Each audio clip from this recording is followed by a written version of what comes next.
I will point out one historical event happened today. So now all three of my kids are adults now. My youngest, Taylor, was turned 18 today officially. So oh my gosh, happy birthday, Taylor! Gosh, I remember when she was little. I know. Oh yeah. Oh my gosh. Yeah. Oh, yeah. Wow. She was out there. When she was out there, she was a little baby when you guys. Yeah. Oh my She gosh. was little. Well, happy birthday. Happy birthday. Happy You did it, birthday, Dave. Taylor. You brought 3 kids to adulthood. To Congratulations. adulthood. I'm no longer responsible for any of them. We'll drink to that. Yeah.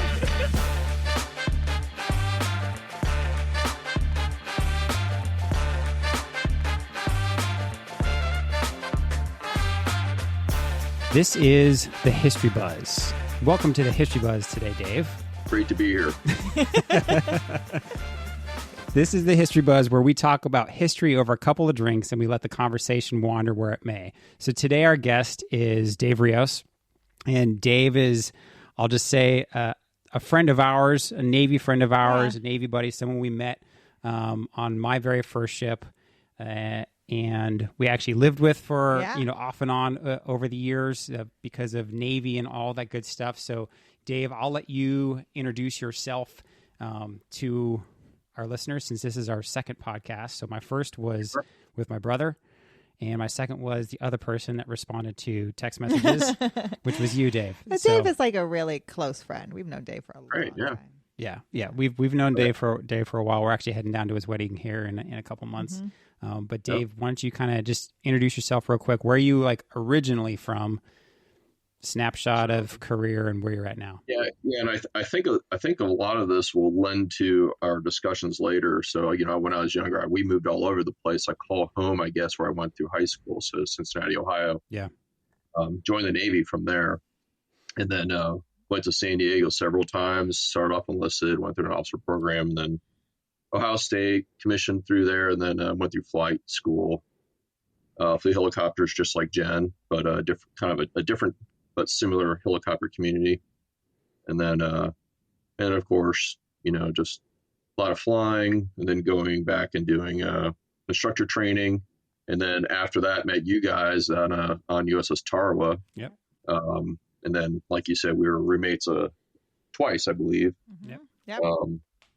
And then after that, I kind of ended my Navy career at working at U.S. Central Command at MacDill Air Force Base, which I then retired from, and now I'm a government contractor working there now, doing kind of like I guess it's tech scouting, so technology discovery. Oh, cool. And try to find a way to integrate it, but mostly working with small businesses and industry and academia, and seeing how we can plug their technology into what we have for use cases or requirements or gaps in DoD. So cool. That's me in a nutshell. Right on. Career. Awesome. I have other interesting hobbies and interests, but I don't think anybody cares. Yeah. So just for the listeners here, right? I think most of us, anybody listening and those of us sitting here this evening have friends that know a lot about something or a little bit about a lot of things. Dave Rios is my one friend who I always say he knows a lot about a lot. Yeah. and it really is true. Like if I ever had a question about something, if I just cars, if I needed everything help about with cars anything, is Dave. I would reach out to Dave. Yeah. I think a lot of that lends itself to, and I think that's kind of like why I do technology discovery now is I've always been, I was told this, that I research the fun out of everything. So, you find an interesting topic and then I'll literally sit and dwell on it for days and days. So while everybody else is sitting here, on the couch watching TV, I'll have my phone opened up and just trying to find as much about anything that came up as possible, and then just kind of try to retain that information so it can come up as like useless. Who's it, like Norm on Cheers? So that's exactly it. You can drive the conversation into popping up like useless facts, and try to integrate that. But that's what I enjoy doing. Yeah. So what we're going to start with, when you and I were texting back and forth, I kind of gave you the general questions of what we're trying to do. I'm going to change it up a little bit for this first one, not do something a little different. So what I want to do, and I was going to do this with Jen the other night, but we decided to save it for you, Dave. Save it for you. Is I'm going to play. Let's play a quick word association game.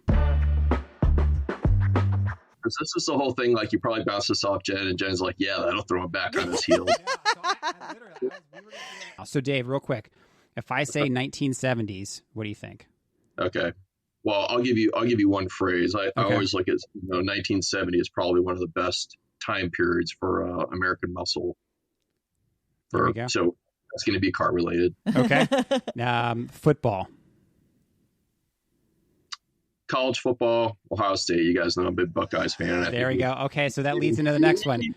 Next word is words. Canton, Ohio. It's going to be the College Football Hall of Fame there, I believe in it. Hall of Fame.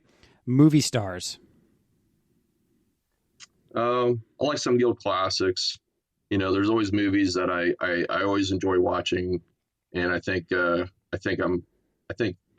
know Jen is a big fan of, like, if it's Christmas time, there's certain movies you have to pop in. That's right. And so I do like, It's a Wonderful Life, all those. So, like, I do like the older black and white actors. Okay. All right. So now if I was to say white Ford Bronco, what would come to mind? I think you're driving everybody into OJ Simpson. All right. My last one. I have to give commentary. So, the new Broncos, the new Bronco. Oh, yeah. People joke about the new Bronco wave, and it's the OJ Simpson holding, showing the gloves. So no hands on the wheel. I don't think I had heard this. So that's my last word association. If the gloves don't fit, you must acquit. Okay. So all of those I was driving down towards, and Jen had very different answers. For hers, it was. What was your 70s one? I said Star Wars. She said Star Wars. Football, she said Penn State. 76, right? Yeah, 77. Canton, Ohio, she said. I said Football Hall of Fame. Football I said Hall just of like Fame. you. Movie star, she said Brad Pitt. I said Brad Pitt. White Ford Bronco. Immediately she went to OJ Simpson. OJ Simpson. Right? Yeah. And so Dave, I do that partly so that someone else listening to the podcast can follow along and play the word association game with us, but also to kind of drive home a point too, that we all have different, we think of different things when we hear these words, right? Just like you were saying the other day when we were talking on the phone, different things kind of trigger us. So what do you remember hearing about the OJ Simpson trial? And I believe it was in 1994. And where were you when that was happening? 94, college. I had just graduated. Well, I didn't graduate college till December 94, so I was still up in school in Columbus, Ohio. Okay. What do you remember from OJ? It's funny. It's like I really didn't follow it because I didn't really want to get into the sensationalism behind it. But I do remember watching that ridiculously long car chase. Yep. Where they I think the first helicopter that followed it ran out of fuel, and they had to call in. They had to call in another one to go and round robin and take its place. Yeah. Holy cow! So that they could keep following it. That was the most ridiculous thing ever. But yeah, and I think when I talked with you before, Scott, where we were talking about how certain smells, senses, songs, whatever trigger stuff from history. And I think I mentioned this to you. I'm not really big on social history. Yep. Like we were just talking about, like the OJ Simpson case. I think history means more to me, and I think it's probably with a lot of people is personal history, things that I reach back in. That to me, it's more meaningful, and I think it's. I think a lot of people would agree on that. I'm not really big into social media. If you look at how many pictures I've posted on Facebook, I think it's 10 or something like that. But or I just regurgitate ones that other people have posted. But I'm more on the. I think history is important to everybody if you're into creating history. Creating history for yourself, making memorable things around you, and just to kind of as a caveat to that, I always tell my kids, I go quick. If let's say you're with somebody, good friend of yours, but you're getting ready to introduce them to a friend of yours they've never met before. You're in the car, you're driving there, you're going to be there in 5 minutes, and you try to describe that person to your friend in 5 minutes before you get there. how would someone describe you if you were that person? Huh. I go, that is basically your epitaph. That is how someone else. So there's always ways that we want ourselves to be remembered. Sure. That's not how we're remembered. We're remembered by what other people remember about us, because at the end of the day, we're gone. Yeah. So it's other people carrying that on. And how did they remember us? How did we leave a lasting memory on them? And how do we imprint ourselves on them through personal relationships or anything like that? And I think that's really important, I guess. So why do I have so many hobbies and interest? I mean, my list of hobbies is just ridiculously long, but I do it because it's something I find interesting. But it's funny. It's like I challenge my kids to it, and I go, so how do you describe me to your friends? And they just go basically through all my hobbies and interests. And I think a lot of things, that's really kind of like what defines us. Sometimes if our careers are interesting, sometimes like if we did like a personal interaction, like we went on vacation together, or we did something of significance together and things like that. But I think that's what really drives, I'm going to keep going, back to, historical occurrences. Sure. I think that's really what defines us. And I think that's kind of like how we actually want to be defined. Sure. Yeah. History is so much memory. It is memory because it's how you remember that event, or how you were told to remember that event, or how you learned that event. So and I think there's I think it's kind of like history is kind of a double-edged sword in the fact that it's great to learn history, but I think there's a lot of times we're not being told both sides of it, because it's more of it. The history is written by the victor. So. And I think that you and Scott, you and Jen do a really good job at showing both sides of it, kind of like the lost history. Yeah. Because there's a lot of things we've only been shown one side of it. Yeah, absolutely. I think you guys do a really good job at least digging in as much as we possibly can. Because I tell you what, a lot of stuff isn't recorded. And some of the stuff, the lost history, is just either like through folklore or songs a lot of times in certain communities. Yeah. And that kind of tells the other side of the story. Yes. That doesn't hit history books, and trying to find that information is extremely difficult. Yes. So. And that's a big part of history, is it's not all, like we always talk about Western cultured history is like the primary document, the newspaper, the article. But no, history can be passed down through folklore, through ghost story, through a myth, through some kind of weaving, it could be through a painting. So history can be a bunch of different things, and it doesn't have to just be a newspaper article or a birth certificate or a document. It can be through and to your point, Dave, I think that I think the personal history aspect of it for most folks throughout their life, that's what's going to matter most. Mm-hmm. That's honestly what's going to matter most. To me, that's probably why when I was growing up, I wasn't really into history. I was like, that doesn't really matter to me. Maybe there's some stuff to learn there, and I'll listen to my history teachers and stuff like that. But what I've found growing up and kind of obviously being married to a historian now is these large historical events, whether it's the OJ Simpson trial or the Martin Luther King assassination that we talked about, on the last podcast. These are kind of like large spikes, in a sense, like you said, that's social history. Like these are kind of mileposts. It kind of establishes a timeline, and then the personal histories you can kind of say, like what you were asking, Jen. Oh, where were you when that occurred? Yeah, because I was at Penn State. You at Ohio State. I was at Penn State, and I was working the library desk when he was declared innocent. And I told Scott, I took a piece of paper and wrote innocent and just put it up on the desk, because I knew everybody was kind of waiting for that verdict. Oh yeah. And anybody who walked into the library would see that. I wouldn't have to tell people. Yeah, and now I'm gonna show my age or youth in this group here. I was in 7th grade, and I remember because I was we talked about, I think on the very first trailer for the History Buzz, I was in Winipro Sarah Middle School. Right, this is tiny little mission school in Central California in Carmel. And I was in 7th grade, and I remember because when I grew up, I didn't have TV. Where we lived, we didn't get the free network television. My parents didn't have money to pay for cable. And I remember being in 7th grade. I was in my science class. My teacher was Mrs. Ellen, and I just remember stopping. They stopped class. They turned the radio on, and we listened to the verdict come out live over the radio. And I had zero clue what was going on. But there was other kids in my tiny little Catholic class, my 7th grade class at this Catholic school, who just like, basically they were parroting most likely what their parents said. Right? They were like, "Oh yeah, I knew he was guilty, or I knew he was innocent, or whatever." But after we lived with you, Dave, when we bought our first townhome right outside of PB, we had a person who lived there whose license plate said Juror 3. Yeah, it was juror number 3. Juror number 3, personalized plate, and we always thought he must have been on the OJ Simpson trial. Like, why would you get a personalized plate that said Juror 3? What other trial? There's nothing would else be I so can think of. important. Yeah, there's no significance. Like maybe the elk. I don't know. Yeah. I mean, how old were they?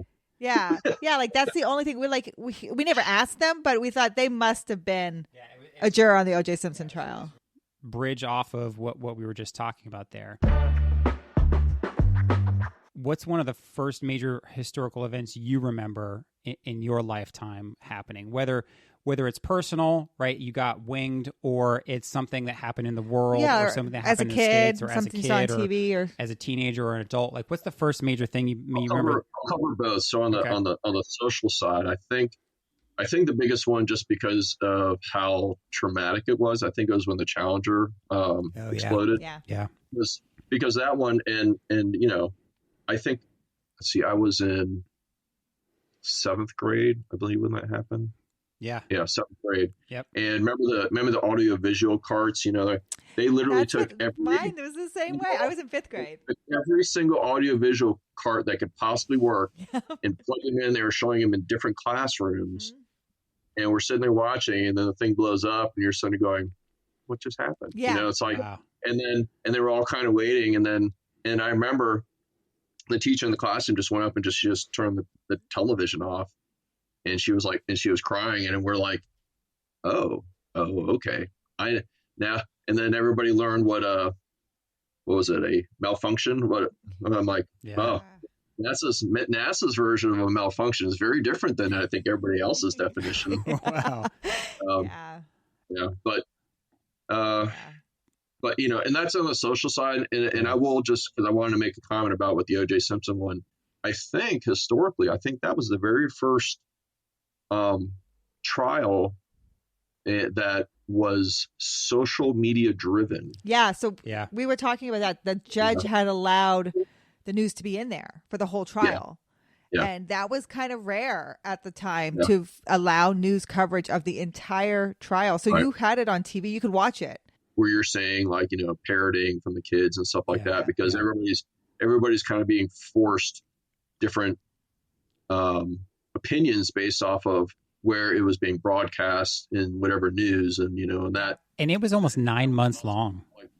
And that was kind of also the first time, because like when you watch news now, where instead of like like the Roger Cronkite, where they where he would just tell you the news, and then you made your opinions for yourself. Yes. Yep. That was the first time where you saw the newscasters, depending where you were living and who was putting opinion onto it, because they would take and they'd go and interview, locally interview people and getting their opinions on the stuff, and then mixing that in with Oh, interesting.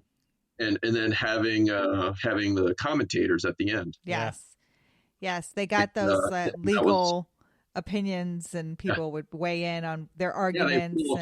This doesn't reflect the opinions of the blah, blah, blah. And then they have the commentary at the end as a wrap up for the news. And that was kind of like the first time we saw that. And it was really like the first time, so much like what you're saying, Dave, is true. Because I remember, was it Marsha Clark? Throughout the trial, she basically got a makeover because of the way she looked in the beginning, and people were not commenting on her legalese, but how she looked and how she was dressed.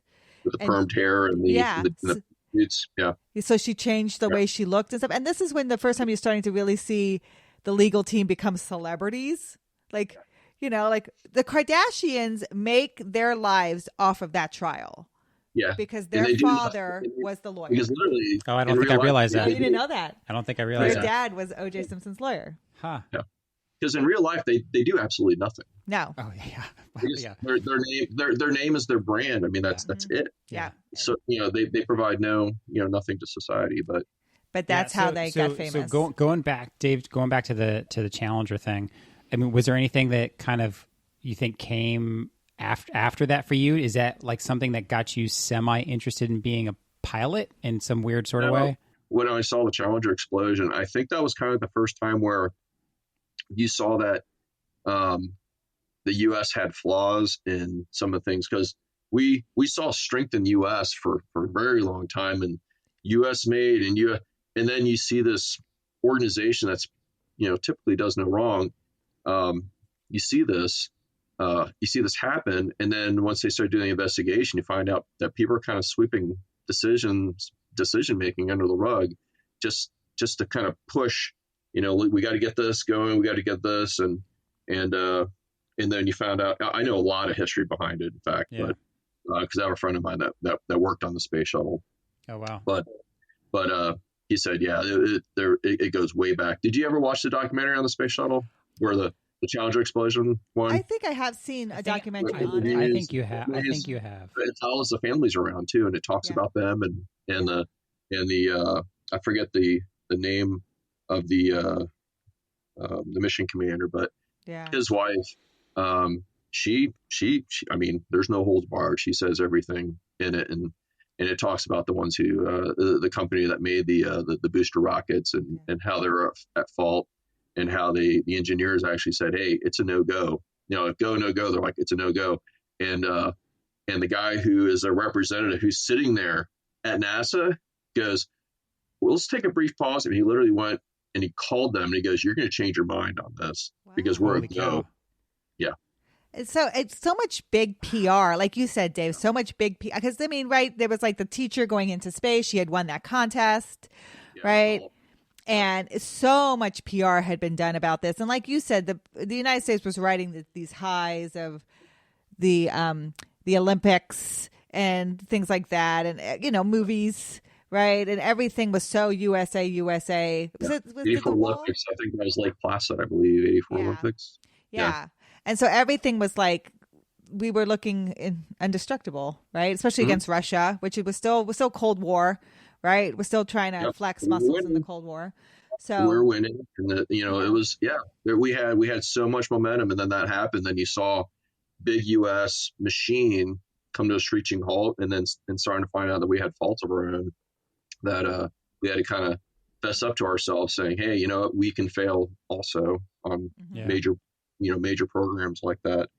I will say, and I'll go back to your original question, Scott. So beyond on the social side, back in history, I think the biggest traumatic one was when we're still living in Baton Rouge, Louisiana, and this was in 79 through, I believe it was till 80, 81, maybe 82.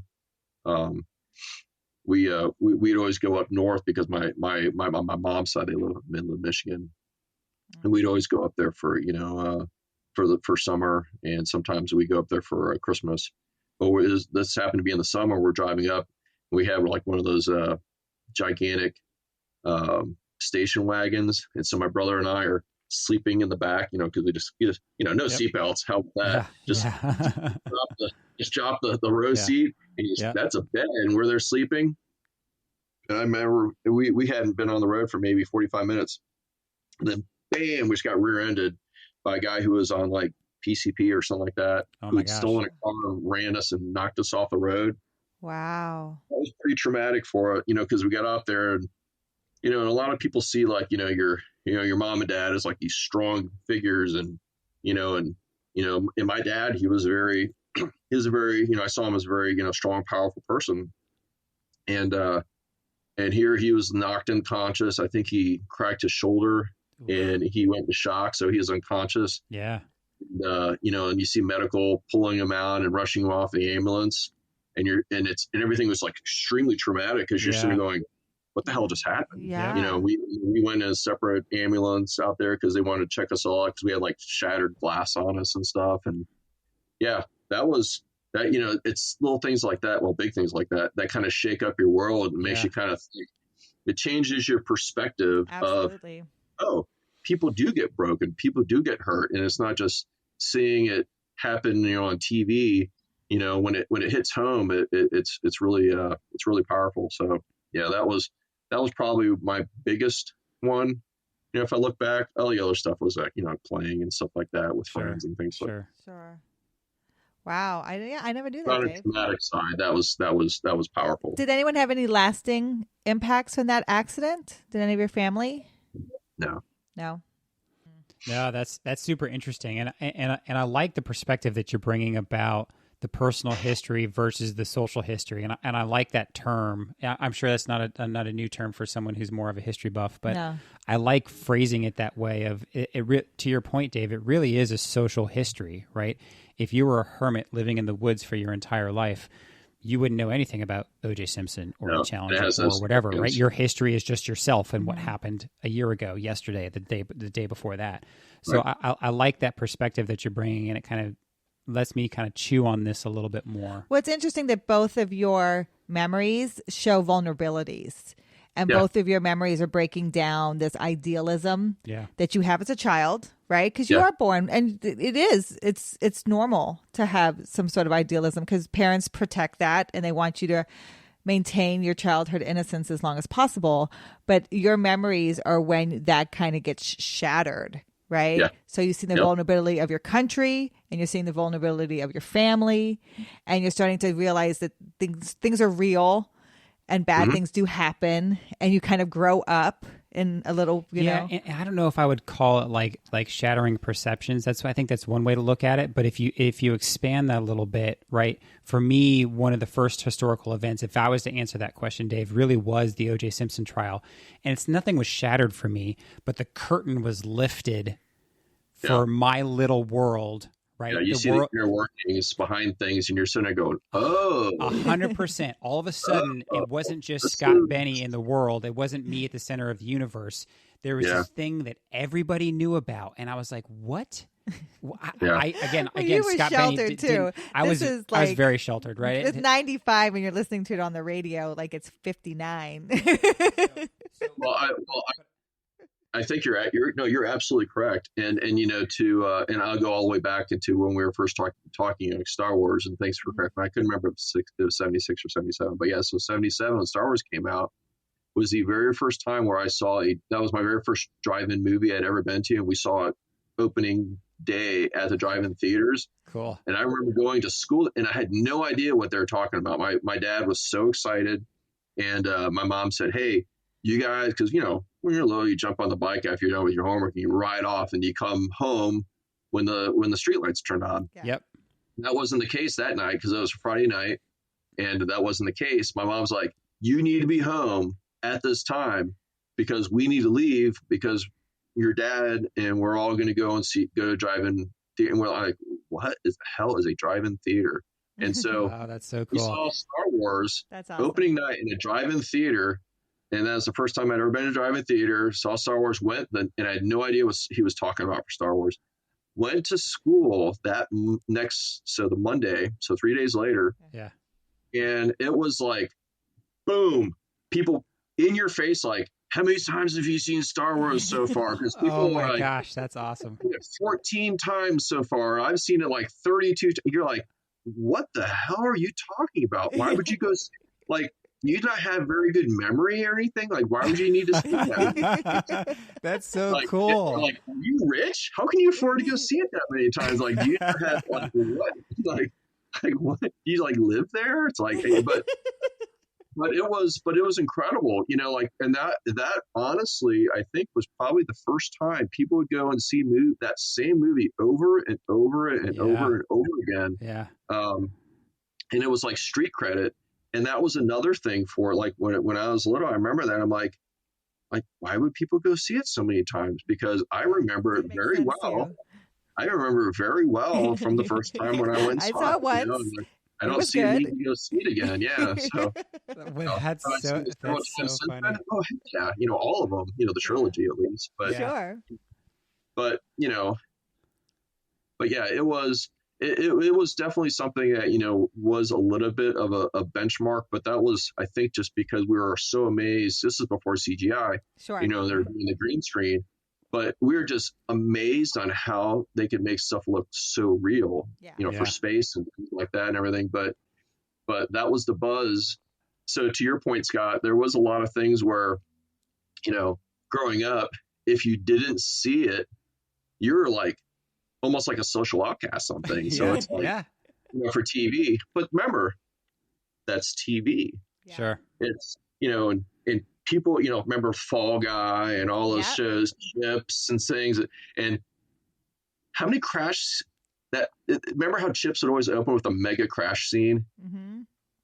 Just cars flipping over and exploding and all this stuff and everything. And you're sitting there going, wow, that's pretty good. But when it happened to us for real life, we got in an accident, changed perspective on life. You're like, this is real world, and it wasn't so fun anymore. You know what I mean? So it kind of changed your view and take on life. And then when you watch those car scenes, you're sitting there going, God, I hope nobody got hurt. It's interesting.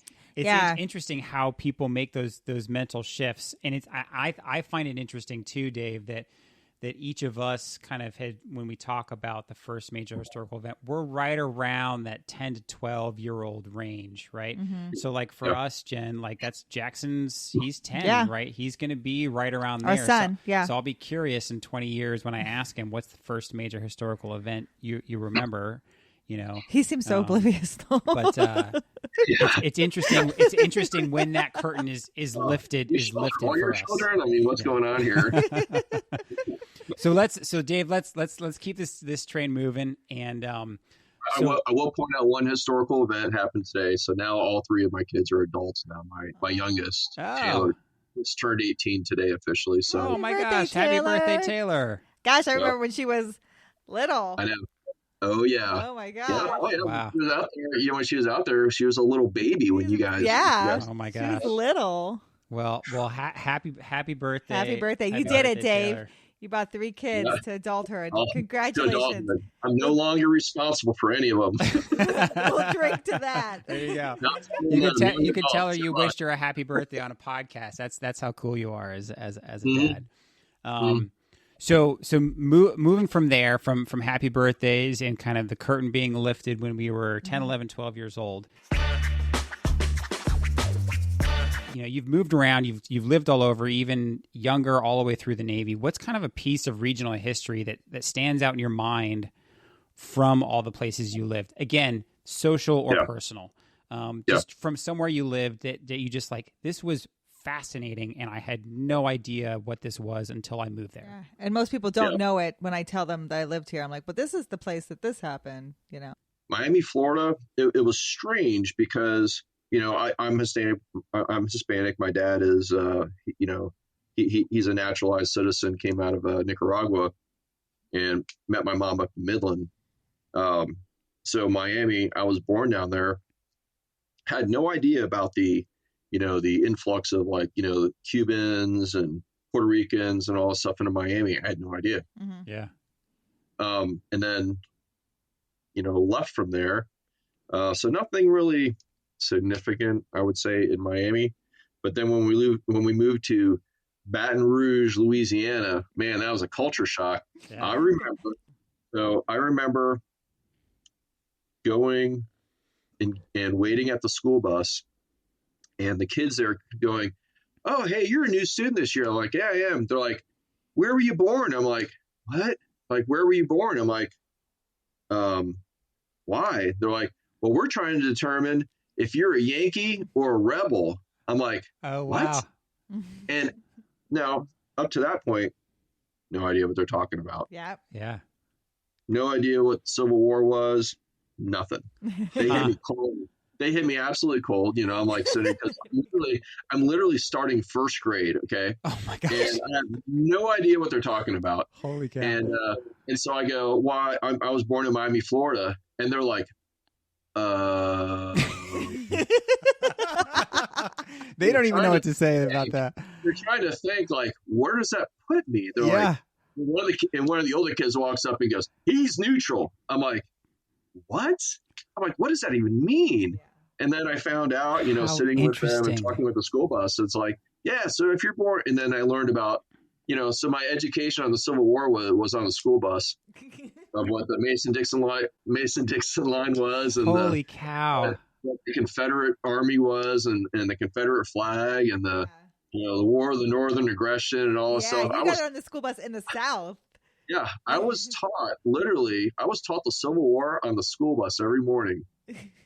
That was the most bizarre shit I've ever seen. That was just so super interesting. That was so unusual. And then and just getting used to that, because Miami is huge, Baton Rouge is huge, and then that small townism, stuff like that.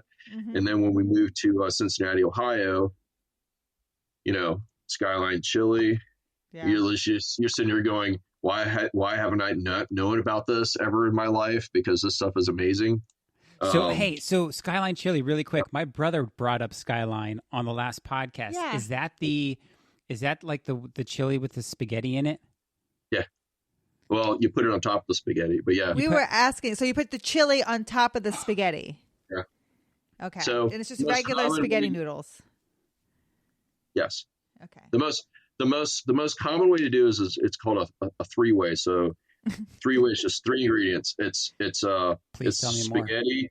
It's spaghetti, the meat sauce. And the meat sauce, it's finely, almost like if you take an emulsifier and emulsified it. So it actually comes out almost kind of like 3 times more fine than sloppy Joe. Okay. And then you put cheese on top of that. So that's 3 ingredients. That's a 3-way.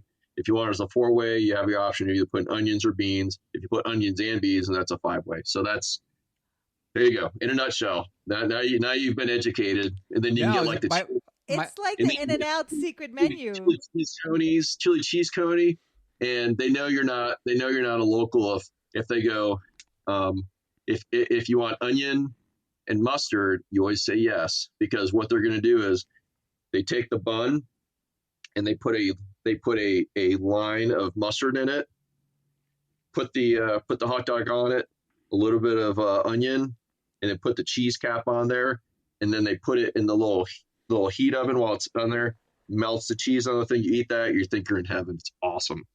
It doesn't sound great. When you guys come down, I'll treat you some Skyline chili. You can buy it in a can now, and perfect your craft. But you can.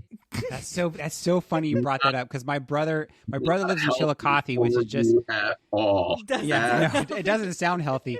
But my brother just brought that up on the very first episode. He brought it up. I think I actually cut it from the episode. Did you? Oh. I cut it out of the episode because it kind of didn't fit. But it's funny that you bring that up, because my brother brought it. He started talking about Columbus. I just remember the spaghetti and the chili, and I was like, that sounds such a weird combination. But next topic, Scott, what do you got? I try to keep it to 3 questions. Yep. And then for the most part, the word association in the beginning, I'll give you a middle grade, because you weren't able to stick to the one word. Dave will never stick to one word.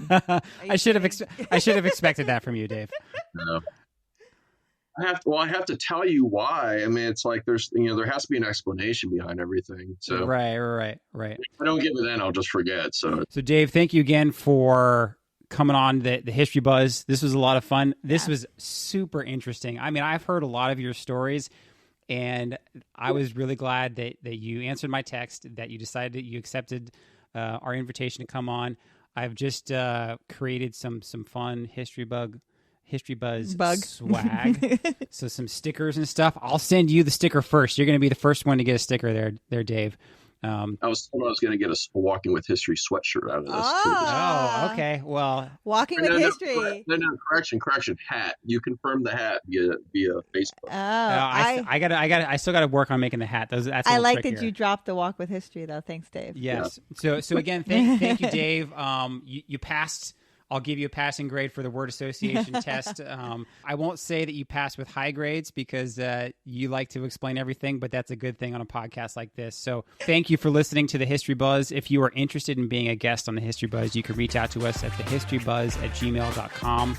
That is thehistorybuzz@gmail.com.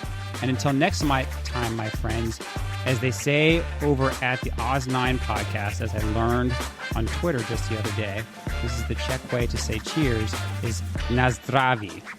Na zdraví. Thank you.